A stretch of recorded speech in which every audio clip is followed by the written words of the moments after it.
Guys, welcome to Aryavarta reacts. मैं गौरव आप सभी का स्वागत करता हूं यहाँ पे एक नए ट्रेलर के साथ। इस फिल्म का नाम है निकिता रॉय और ये सोनाक्षी सिन्हा की फिल्म है।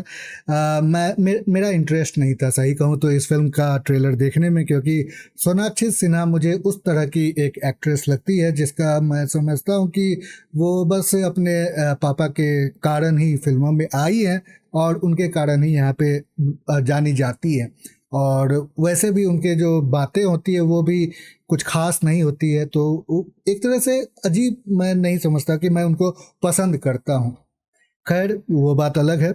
यहाँ पे अब देखते हैं इस फिल्म को, क्योंकि अगर फिल्म की भी बात करें निकिता रॉय, तो इससे पहले भी उनकी एक दो फिल्में आई थी जिसमें वो लीड एक एक्शन हीरो के रूप में अपने आप को इस्टेब्लिश कर रही थी। फिल्म का नाम था अकीरा, लेकिन फिल्म फ्लॉप हो गई, किसी ने देखा नहीं। तो अब देखते हैं, निकिता रॉय एक और फिल्म आ रही है और होपफुली ये सही हो। परेश रावल भी है इसमें, तो चलिए देखते हैं पहले इस फिल्म को, फिर इसके बारे में आगे बातें करेंगे। आगे बढ़ने से पहले लाइक सब्सक्राइब शेयर करना बिल्कुल भी नहीं भूलिएगा, पूरा वीडियो भी जरूर देखिएगा। Let's start. क्या आप में से कोई भी घोस्ट में बिलीव करता है?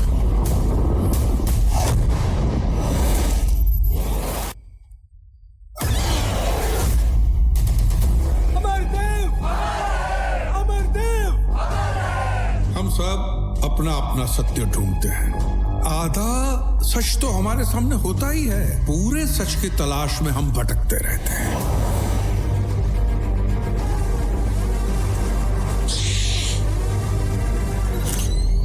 अब आप मुक्त हो। He's too freaking powerful, Nikki. तुम कभी किसी चीज को छोड़ती नहीं। Why would he make these? हमारी शक्तियों का अपमान करके अपने काल को खुद निमंत्रण दिया। एक हफ्ते के अंदर मैं आपकी सच्चाई दुनिया के सामने लाऊंगी। उतना समय ही नहीं है तुम्हारे पास। सच ही दुनिया का सबसे बड़ा झूठ है निकिता।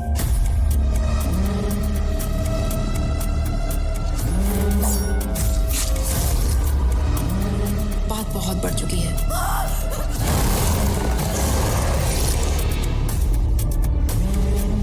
तुमने शैतान को देख ही लिया तो समर्पण तो करना ही होगा।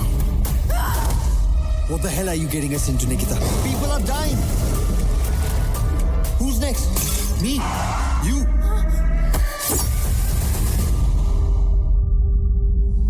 तीन दिन, सिर्फ 3 दिन। This was the trailer of Nikita Roy movie और ये उनके ही भाई के द्वारा बनाई जा रही है। कुश सिन्हा उनका नाम है, तो पारिवारिक मूवी ही है सोनाक्षी सिन्हा के पास, क्योंकि एक तरह से तो वो फिल्मों से गायब ही हो गई थी। यहाँ पे भी लीड रोल में है, जैसे कि उन्होंने अकीरा में किया था ये, लेकिन एक्शन मूवी नहीं है ये। अभी के समय में एक ट्रेंड निकल चुका है, जो हॉरर फिल्मों का एक दौर चल रहा है, तो उसमें भी ये फिल्म आई है। हॉरर फिल्में अभी के समय में आपको दिख रही हैं, जिसमें कभी कॉमेडी भी होती है या फिर कभी बहुत सीरियस वाले हॉरर मूवीज़ होते हैं। जैसे कि स्त्री 2 आई थी, मुंजिया करके आई थी फिल्म, तुम्बड़ आई थी, उसके बाद ये निकिता रॉय आ रही है, और यहाँ पे शैतान आई थी अजय देवगन की। अब उसके बाद फिर माँ आ रही है जो कि काजोल है उसमें। तो ये सभी हॉरर जॉनरा को रिप्रेजेंट कर रहे हैं। अब बात ऐसी है कि जो यहाँ पे सभी कुछ अच्छा दिख रहा है, लेकिन मैं नहीं समझता कि जब भी अगर फीमेल लीड्स होती हैं तो वो फिल्में अच्छा बिजनेस कर पाती हैं। बहुत ही एक्सेप्शनल केसेस होते हैं, लेकिन वो भी ब्लॉकबस्टर जो कह सकते हैं, जैसा कि एक बहुत ही सुपर डुपर बम्पर बिजनेस करे, वैसा नहीं हो पाता है। तो ये भी एक तरह से मैं समझता हूँ कि एवरेज बिजनेस कर सकती है, क्योंकि सोनाक्षी सिन्हा अभी भी अपने आप को इस्टेब्लिश नहीं कर पाई हैं। यहाँ पे वैसे विलेन के रूप में परेश रावल भी हैं, और परेश रावल के साथ मैं थोड़ा सा डिसअपॉइंटेड हूँ, क्योंकि उन्होंने हेरा फेरी 3 को रिजेक्ट कर दिया। और उनका मानना था कि वो जो रोल कर रहे थे, वो कैरेक्टर जो प्ले कर रहे थे, वो एक तरह से उनको स्टीरियोटाइप कर दिया था। लेकिन मैं समझता हूँ कि ऑडियंस उनको बहुत प्यार करती थी, मतलब उस जो कैरेक्टर है उनको बार बार देखना चाहती थी। लेकिन अब ये उनकी अपनी चॉइस है। मैं एज एन ऑडियंस, और मुझे लगता है कि मेरे तरह के बहुत ही उनके जो फैंस थे, जो हेरा फेरी में उनके कैरेक्टर के फैन जो हैं, वो भी काफ़ी डिसअपॉइंटेड होंगे। एनीवेज, यहाँ पे अब एक और यहाँ पे आपको दिखे अर्जुन रामपाल, वो भी अब फिल्मों से कहीं थोड़ा दूर चले गए हैं, लेकिन इसमें वो दिखेंगे यहाँ पे एक सपोर्टिंग रोल में। तो उनका यहाँ पे जो कैरेक्टर था उसको डिफाइन नहीं किया गया, जैसे कि सोनाक्षी सिन्हा लीड में है और उनके अपोजिट में परेश रावल है।